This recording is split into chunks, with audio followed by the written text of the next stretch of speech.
Naka-waiting na si Bambi, oh. Waiting na. Yung isang yung anak, wala eh.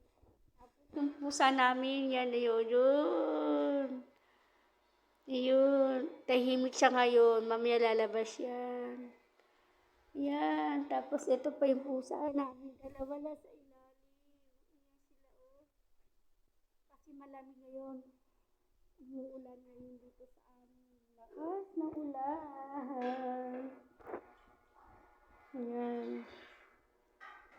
Tapos yan, habang nag-ano, habang may ginagawa, nanonood ako sa YouTube. Ayan, yung, mula si Tete, nasa taas. Yan, busy siya. Yan, guys, ang aking kalokohan dito sa bahay. Yan. Nasa ilalim talaga yung mga pusa. Ang ganda mga pusa, halo, nasa ilalim. Sino si Margo, halo? Sino si Margo, lo? Nasa baba, nasa bako ng lamesa, tapos si Apa, tinan mo, tulog na tulog. Ang sarap ng tulog ni Apa. No. Ayan, si Tete, ayan. Bababa na yan, nakaamoy na yan ng ano. Nakaamoy na yan ng ano. Pagkain kasi, naka-ready na yung pagkain na yung amo nila, busy, ayan. Inaayos yung pagkain nila. Pakakainin na sila. Ayan, bumaba na siya. Nakaamoy. Ayan guys, yung mga aso namin. Mga busy.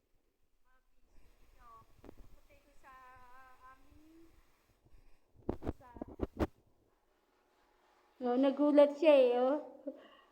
Kamusta na, Pas? Happy birthday to you. Happy birthday to you. No, diba? Pilapil niya kinakantahan siya. Yan. Nagising ko siya, nabigla siya. Yan. Pili naman tayo. Yan. Pasensya na magulo yung sahig. Dito kasi yung cover mat. Kasi dito natutulog yung aso sa baba. Kaya may cover mat. May mga unan. Una po yan ng mga aso. Una niya ng mga aso. Yan. Talagang ano. Dito sila natutulog sa baba. Yan. Kaya dito yung sa baba lagi mga unan. Kasi di namin sila pinalalabas. Sa bahay lang talaga sila. Pantay yung bahay. Yan. Yung mga pusa, yung kompleto sila, nasa baba sila lahat. O, tinan mo, busy yung kapatid ko. Diba? Sipag yan. Bumaksak pa yung dinulo ng pusa, yung plastic sa baba, oh. Guys, agad dito na lang. Aking pentong bahay. Magulo sa aming bahay ngayon. Kasi kompleto yung mga alaga namin. Tapos kasi na mo, makulimlim yung langit. Parang uulan. Umuulan siya.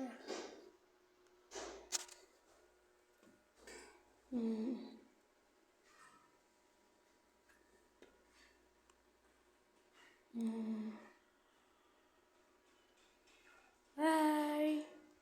Bye, guys.